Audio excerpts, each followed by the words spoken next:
Hello and welcome to Visual Journalism. My name is Donna J and I'm a junior journalism major at the illustrious Howard University. In this video, my project teammates Drew, Makai, and myself are going to define some basic photography terms for you. Starting with aperture. That's the opening in your camera lens through which light passes to enter the camera. A large aperture or a wide opening will pass a lot of light, resulting in a brighter picture.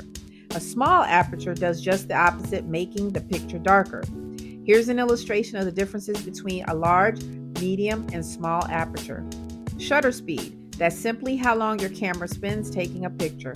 In this example, you'll see the slower the shutter speed, the brighter the photo, and the faster the shutter speed, the darker the photo.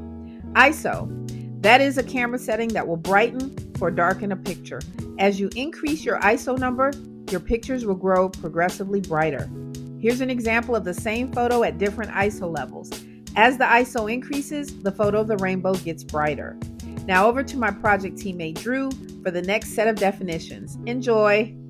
Hi, my name is Drew, and next we're going to be explaining depth of field. So this is how much of your image is in focus. A shallow depth of field is going to give you a blurred background, whereas a deep depth of field is going to show all aspects of the photo.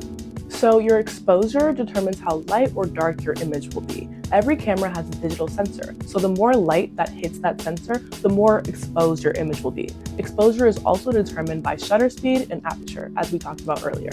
So white balance is a setting on your camera that determines your baseline color of white. This is going to allow you to change the temperature of your photo and then make the colors in your frame look more natural.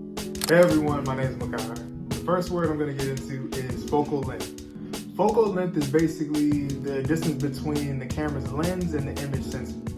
Typically measured in millimeters, it affects how much of the scene is captured and the level of magnification. The next word we're going to get into is the rule of thirds.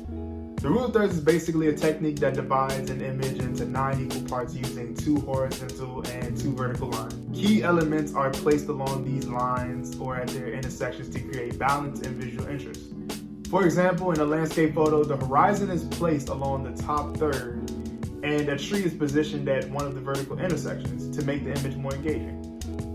Another word we're going to get into is one of the easiest ones, composition. Composition is basically the arrangement of visual elements in a frame to create balance, aesthetically pleasing, and an effective image. For example, a photographer might use leading lines, symmetry, or the rule of thirds to guide a viewer's eye through the photo and highlight the subject. One of the last words I'm going to get into is bokeh.